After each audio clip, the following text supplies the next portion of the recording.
Hello, हाय, welcome, नमस्ते। मेरा नाम ऋतिक और आज हम फिर से बात करने वाले हैं एक और इंटरेस्टिंग कंसेप्ट की। तो ये वीडियो उन बच्चों के लिए मोस्ट इंपोर्टेंट होने वाली है जिनके पास सब्जेक्ट है इंट्रोडक्टरी इकोनोमेट्रिक्स। तो चलो फिर शुरू करते हैं आज की एक और इंपॉर्टेंट वीडियो। और इस सीरीज की पहली वीडियो अपलोड हो चुकी है, ठीक है। जिसने तक वो वीडियो ना देखी हो तो वो आराम से जाए प्लेलिस्ट में, और हमेशा कोशिश ये क्या करो कि वीडियो को सीरीज वाइज देखो। आई बात समझ में। और भाई जिन बच्चों को इस कंप्लीट सीरीज के नोट्स परचेज करने हैं वो इस नंबर से नोट्स ले सकते हैं 9667836336, ठीक है। जिसमें आपको सारे क्वेश्चंस भी मिल जाएंगे प्रीवियस ईयर के जो इंपॉर्टेंट आए हुए होंगे, और साथ साथ आपको क्या मिल जाएंगे, पूरा जो नोट्स है ना इस कंप्लीट थ्योरी वाली सब्जेक्ट का, वो सब आपको इसके अंदर मिल जाएगा। आई बात समझ में। क्योंकि जो सीरीज है ना कंप्लीटली पूरी की पूरी क्या है, थ्योरी के ऊपर बेस्ड है, ठीक है। और मैं आपको जो भी समझाना था कि इकोनोमेट्रिक्स होता क्या है वो मैं बता चुका हूं प्रीवियस वीडियो के अंदर। तो चलो फिर आज देखते हैं क्या पढ़ना है। इस वीडियो के अंदर हमें पढ़ना है मेथोडोलॉजी ऑफ इकोनोमेट्रिक्स, यानी कि कौन से मेथड्स हैं जिन्हें हमें फॉलो करना होता है इकोनोमेट्रिक्स को सोल्व करने के लिए, या फिर इकोनोमेट्रिक्स से, ठीक है, इसको यूज करने के लिए। तो आज हम उन मेथड्स के ऊपर बात करेंगे सिर्फ। तो हमारे पास 8 प्रिंसिपल्स हैं जिनको हमें ध्यान में रखते हुए इस सब्जेक्ट की हेल्प लेनी पड़ती है अपनी रियल लाइफ को प्रॉब्लम को सोल्व करने के लिए, ठीक है। जैसे एक एक करके समझते हैं। पहला क्या है, फॉर्मुलेटिंग अ थ्योरी और हाइपोथेसिस। देखो, फॉर्मुलेटिंग अ थ्योरी का मतलब क्या होता है, हम इकोनॉमिक्स में अलग अलग तरह के टूल्स यूज करते हैं रियल लाइफ में अलग अलग तरह की प्रॉब्लम्स को सोल्व करने के लिए। जब हम अलग तरह की प्रॉब्लम्स को सोल्व करेंगे तो हमें अलग अलग तरह की थ्योरीज बनानी पड़ेगी। जैसे आपने सुना होगा ना साइंस में पहले किसी भी एक्सपेरिमेंट को करने के लिए क्या बनानी पड़ती है, उनके ऊपर थ्योरी बनानी पड़ती है, बाद में उसे प्रैक्टिकली अप्लाई करते हैं।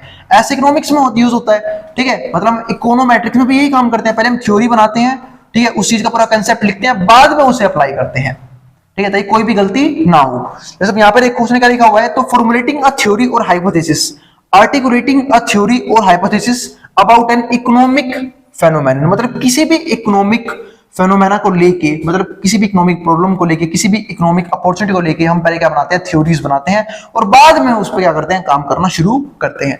जैसे यहाँ पे क्या लिखा हुआ है, अकॉर्डिंग टू काइंस। अब काइंस ने कुछ बोला, क्या बोला वो समझते हैं।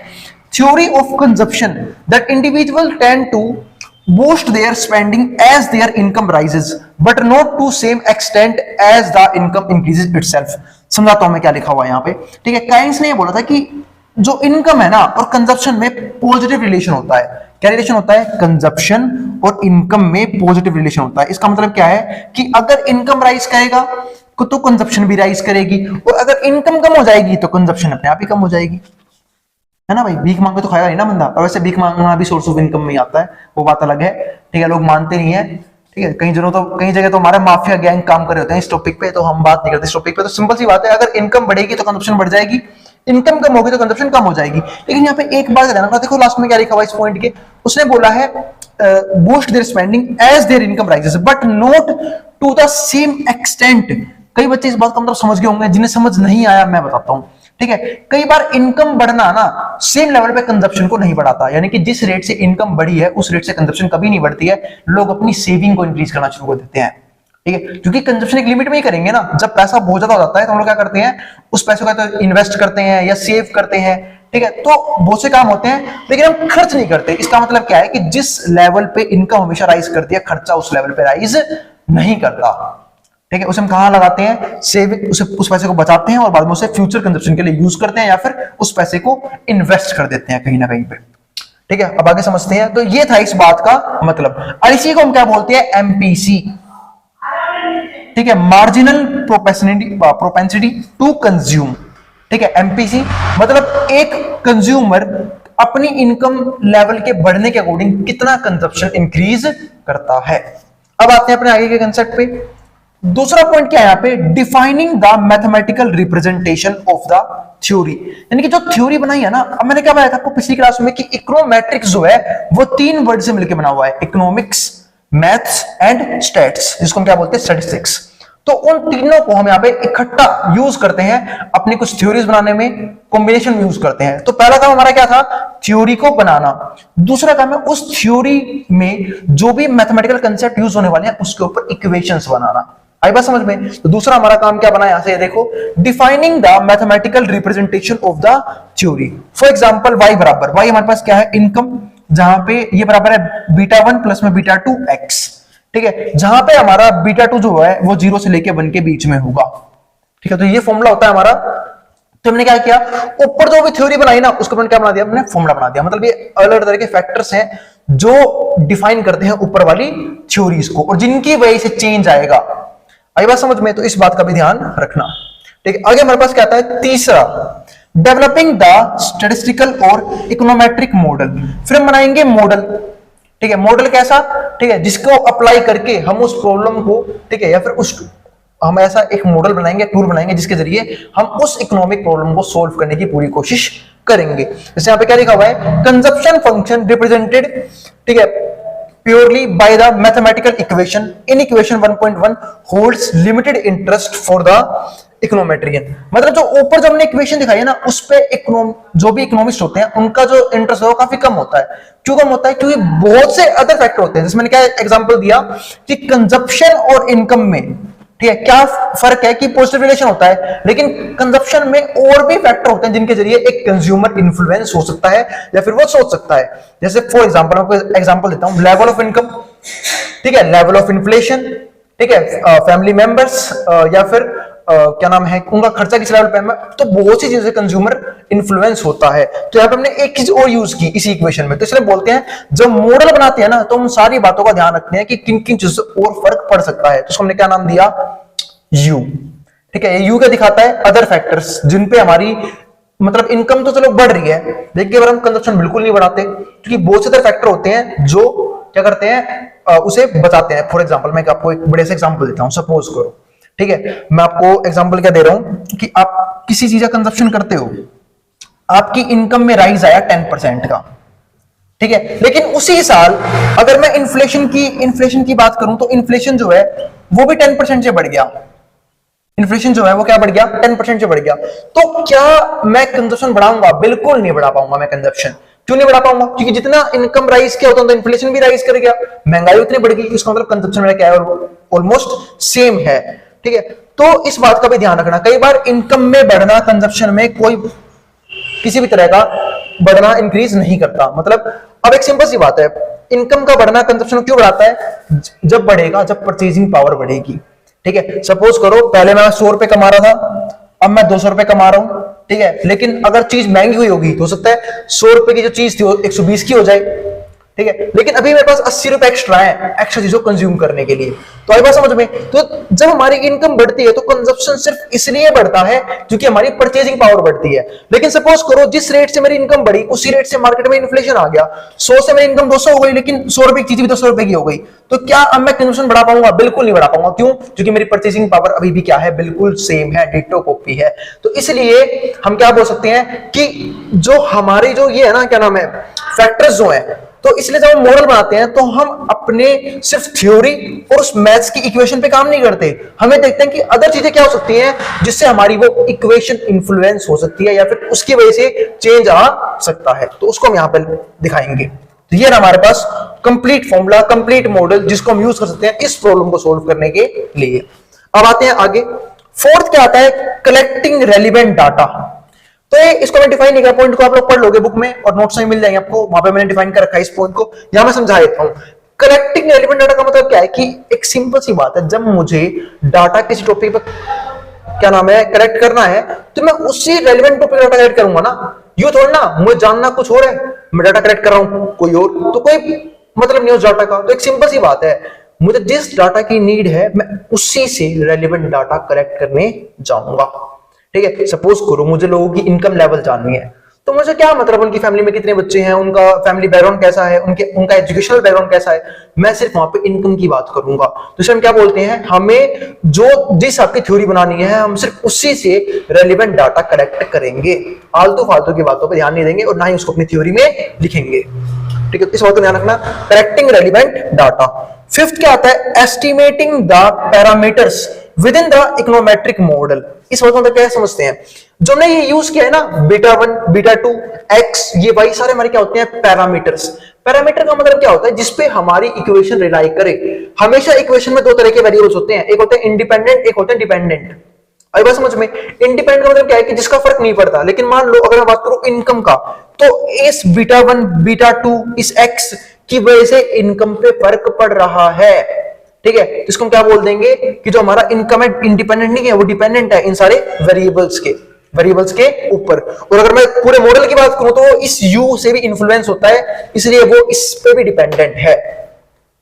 अब आगे समझते हैं। तो देखो इसमें लिखा क्या हुआ है वो समझते हैं। तो with the data in hand, ठीक है, our subsequent objective is to calculate the parameters. हमें पहले क्या समझ रहे होंगे, हमारे पैरामीटर्स क्या है और हमारे पैरामीटर्स कैसे इन्फ्लुएंस करते हैं, ठीक है, within the consumption function. किसके अंदर, within the consumption functions, ठीक है। These numerical values attributed to the parameters. और जो न्यूमेरिकल वैल्यू है ये एट्रीब्यूट करते हैं, पैरामीटर्स को चेंज करने की पूरी कोशिश करते हैं ओवर इंपेरिकल। इंपेरिकल रिलेशन आप लोगों को याद है ना, इंपेरिकल डाटा क्या होता है, इसको हम बोलते हैं, ठीक है, एक्सपेरिमेंट के बेस पे हमने डाटा कलेक्ट किया हो या फिर अपने पास एक्सपीरियंस के बेस पे डाटा कलेक्ट किया हो। यानी कि इंपेरिकल का मतलब क्या होता है, ठीक है, किसके बेस पे, एक्सपेरिमेंट के बेस पे और एक्सपीरियंस के बेस पे जब हम डाटा कलेक्ट करते हैं या फिर एनालिसिस करते हैं, ठीक है, तो उसको हम क्या बोलते हैं, empirical substance to the consumption function. यानी कि जोन जोन सी चीजें कंजप्शन फंक्शन को इफेक्ट कर सकते हैं with the help of past experience, और साथ में एक्सपेरिमेंट करके तब हम वो एक मॉडल तैयार करते हैं ताकि उस मॉडल की हेल्प से कोई भी गलती ना हो। एक्यूरेसी एक तरह से बोल सकता हूं कि जितनी मैक्सिमम होगी ना डाटा के अंदर उतना अच्छा होगा, ठीक है। क्यों होगा अच्छा, बात करेंगे आने वाले पॉइंट्स में। फिर आता हमारे पास टेस्टिंग द फॉर्मुलेटेड हाइपोथेसिस। अब एक बार जो बन गया, एक बार जो हमने मॉडल तैयार कर लिया, एक ये होता है ना, जब भी हम कोई नई चीज ट्राई करते हैं हम सिर्फ एक पर्टिकुलर लेवल पे टेस्ट करके देखते हैं कि वो चीज हो भी रही है या नहीं हो रही है। ऐसे अगर मान लो इकोनोमेट्रिशियन ने कोई पॉलिसी बनाई, इकोनॉमिस्ट ने कोई पॉलिसी बनाई, कोई मॉडल बना दिया, लेकिन उसको टेस्ट भी तो करना पड़ेगा ना एक स्मॉल लेवल पे, कि एक बार टेस्टिंग अगर उनकी वो हो गई। जैसे मैं आपको एग्जांपल देता हूं, अगर मान लो हम लोगों ने पहले वैक्सीन बनाई थी कोविड को लेके, कोविड-19 को लेके जो वैक्सीन बनाई थी उसको हमने पहले स्मॉल लेवल पे टेस्ट किया। जब वो टेस्ट कंप्लीट हो गया और वो सफल भी रहा, सक्सेसफुल हो गया, तब हमने उसे अप्लाई किया, तब हमने उसे लोगों को डोज देने शुरू किए कि हाँ इससे कोई भी बैड इफेक्ट नहीं हो रहा है, ठीक है, किसी भी तरह का खतरा नहीं है, लोगों को डेंजर नहीं है, अब हम वो लोगों को प्रोवाइड कर सकते हैं।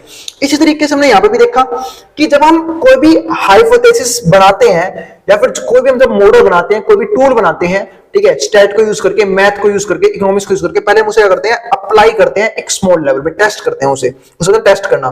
Supposing that the fitted model provides a reasonably, ठीक है, accurate representation of the reality.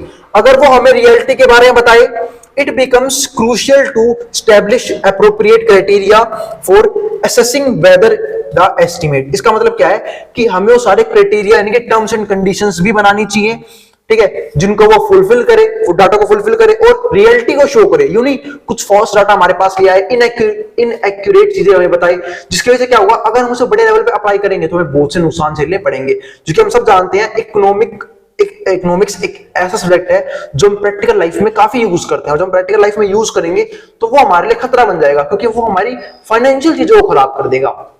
आई बात समझ में? तो इस बात का काफी ध्यान रखा जाता है कि वो जो है प्रॉपर क्राइटेरिया के बेस पे हो और सारे एस्टिमेट को फुलफिल करे और हमें रियलिटी शो करे, बिल्कुल एग्जैक्ट रियलिटी। फिर हमारे पास क्या था अगला पॉइंट, 7th, मेकिंग फोरकास्ट और प्रिडिक्शंस। मेकिंग फोरकास्ट और प्रिडिक्शन मतलब क्या होता है, मैंने ठीक है बताया था आप लोगों को कि स्टैट को या फिर इकोनॉमिक्स को हम यूज करते हैं, डाटा को हम यूज करते हैं फ्यूचर की प्रिडिक्शन के लिए। अगर मान लो इन्फ्लेशन इस रेट से बढ़ने वाला है तो हम बोल सकते हैं ना, अगले साल का एस्टिमेट लगा सकते हैं कि अगले साल हमारा इन्फ्लेशन रेट क्या होगा। अगर जीडीपी रेट से ग्रो कर रहा है हर ईयर तो मैं अगले साल का जीडीपी रेट भी कैलकुलेट कर सकता हूं। अगर पर कैपिटा इनकम एक रेट से बढ़ी तो मैं बोल सकता हूं अगली पर कैपिटा इनकम हमारी इस रेट से हो सकती है। थोड़ा बहुत ऊपर नीचे यानी कि एरर चलेगा, यानी कि मैं बता सकता हूं इसको हम क्या बोलते हैं, फ्यूचर प्रेडिक्शंस करना, मेकिंग फोरकास्ट और प्रेडिक्शंस। इससे बेनिफिट क्या होगा, अगर मान लो किसी तरह का थ्रेट आने वाला है, थ्रेट को बोलते हैं हम लोग, कोई भी परेशानी आने वाली है इकोनॉमी में, कोई भी थ्रेट आने वाला है तो उससे हम बच सकते हैं, ठीक है। और किसी भी तरह की अगर अपॉर्चुनिटी आने वाली है, देखो हम इकोनॉमिक्स को बिजनेस में यूज करते हैं, रियल लाइफ में यूज करते हैं, तो हमारी रियल लाइफ में दो चीजें देखने को मिलती है, एक तो थ्रेट, हमें बहुत सी प्रॉब्लम्स भी आ सकती है, फाइनेंशियल प्रॉब्लम, और अपॉर्चुनिटी भी मिलती है। तो अगर थ्रेट आएगा तो उससे कम से कम नुकसान हो, हम उसके लिए अपने आप को प्रिपेयर कर सकते हैं, और अगर अपॉर्चुनिटी होगी तो उससे मैक्सिमम कितना प्रॉफिट हम उठा सकते हैं उसके लिए हम अपने आप को प्रिपेयर कर सकते हैं। तो ये बेनिफिट होता है मेकिंग फोरकास्ट एंड प्रेडिक्शंस। तो उम्मीद आपको ये वाले पॉइंट भी समझ में आ गए होंगे।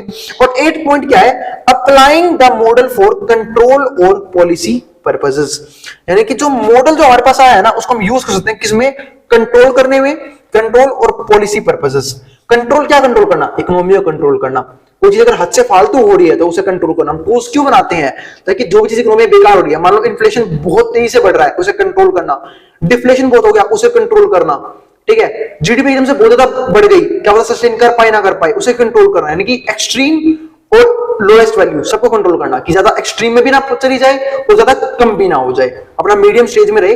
तो इसमें कौन हेल्प करता है? हमारे सारे सारे टूल्स इन इकोनॉमिक प्रॉब्लम्स को कंट्रोल करने में।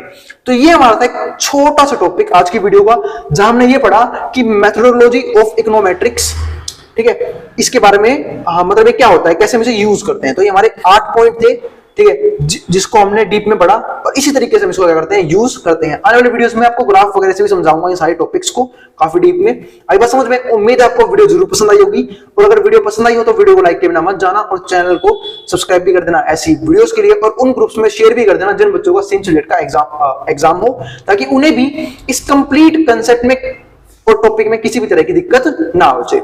आई बात समझ में? और भाई बता ही चुका हूं, जिन बच्चों को नोट्स परचेज करने हैं वो इस नंबर से नोट्स ले सकते हैं, ठीक है। और हाँ, साथ साथ बता रहा हूं, अगर किसी भी तरह का डाउट और क्वेरी बचे आपको इस कंप्लीट सीरीज के अंदर, तो आप यहां पे भी वो क्वेरीज बता सकते हैं, वो क्वेश्चंस बता सकते हैं जो आपको समझ नहीं आ रहे, ठीक है, या फिर उनका आंसर कैसे करना है हमें। तो मैं उन सब के ऊपर जब सीरीज पूरी कंप्लीट हो जाएगी ना, यानी कि इस सीरीज के ऊपर बनेगी कम से कम 20 से 30 वीडियोस बनेगी, जो कि इतना बड़ा कंसेप्ट भी नहीं है इसका। तो 30 वीडियोस तो बनाऊंगा मैं कम से कम, और जब 30 वीडियोस बन जाएगी तो मैं उन सारे डाउट्स को, ठीक है, और उन सारे क्वेश्चंस को डिस्कस करने की कोशिश करूंगा। आई बात समझ में? फिर भी किसी भी तरह का सजेशन हो अपनी कमेंट बॉक्स में कमेंट कर सकते हैं, ठीक है, और किसी भी तरह का डाउट हो आप उसके लिए भी कमेंट बॉक्स में कमेंट कर सकते हैं। मैं पूरी तरीके से कोशिश करूंगा आपके कमेंट का रिप्लाई करूं और उस सजेशन को, ठीक है, अप्लाई करने की कोशिश करूं।